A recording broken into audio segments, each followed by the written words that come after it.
Donc la ville veut faire plus pour la féminisation de certains métiers techniques.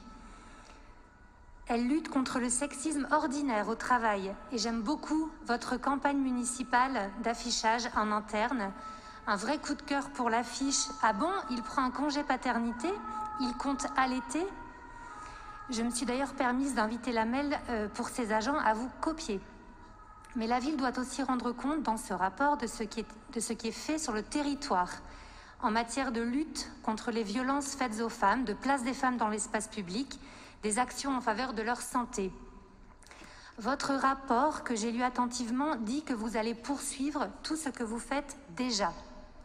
Comme trop souvent, pas de bilan, pas d'évaluation, pas de points pour se challenger. On a là plutôt un document de communication.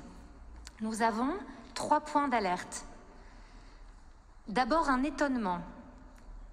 L'écriture inclusive, avec l'utilisation de points dans les mots pour marquer le genre, je la vois ça et là dans des documents municipaux.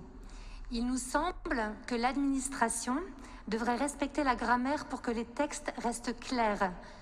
Un grand oui à la féminisation de notre langue, mais non à l'imposition de cette technique qui, dans les faits, complique, exclut une partie des lectrices et des lecteurs. Pouvez-vous, s'il vous plaît, rappeler la position officielle de la ville? 2 alertes. La sécurité des femmes dans nos rues et les violences conjugales. S'agissant d'abord des violences faites aux femmes dans le cadre familial, vous dites « continuez à soutenir les associations qui luttent contre ces violences ». Pas sûr que vos subventions soient toujours à la hauteur pour ces 250 000 € de budget annuel. L'accueil de jour de l'association Solfa, Solidarité Femmes Accueil, vous demande 20 000 €. Vous avez prévu d'en accorder 3 000. Merci de nous expliquer parce que les assos demandent, les élus disposent, ça ne nous a pas suffi comme réponse en commission préparatoire. Se renseigner sur Internet, lire une brochure, pousser la porte d'une association, joindre le 3919, ce numéro que nous devons tous connaître, restent des démarches difficiles. Le problème dans nos grandes villes, c'est de rendre plus clair encore, plus visible les dispositifs aux victimes, avant qu'elles ne se retrouvent à l'hôpital ou à la police. L'État teste actuellement des points d'accueil pour les victimes dans les centres commerciaux, à Auchan V2 notamment. Cette expérimentation, qui était citée hier encore par un médecin du CHU dans la Voix du Nord, marche.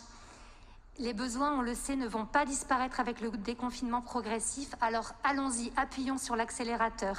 Assurons-nous de communiquer plus massivement encore dans les lieux de vie fréquentés au quotidien. Enfin, dernier point, vous dites favoriser la sécurité des femmes dans l'espace public. En France, 1 femme sur 3 se sent en insécurité dans son quartier.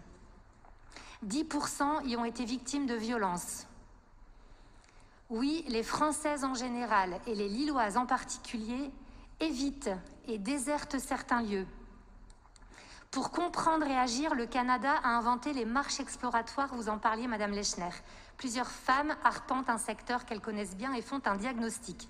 Je lis qu'il y a eu 1 marche en 2018 à Bois-Blanc et 1 marche en 2020 à Oisem. Quelles actions concrètes derrière? Il n'y a rien dans ce rapport.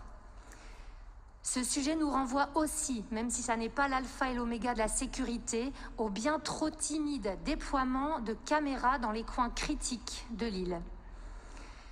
Comme le disait la précédente adjointe lilloise à l'égalité en 2014, on dirait que la ville est faite pour les hommes. Dans certains quartiers, dehors, on ne voit que des hommes. Sur les places, dans les parcs, aux bouches de métro. Cet élu espérait qu'en 2020, l'île soit citée en exemple. Nous n'y sommes pas encore. Je rêve d'une ville où les femmes se sentent tranquilles partout. Merci beaucoup. Madame Lechner, vous souhaitez répondre?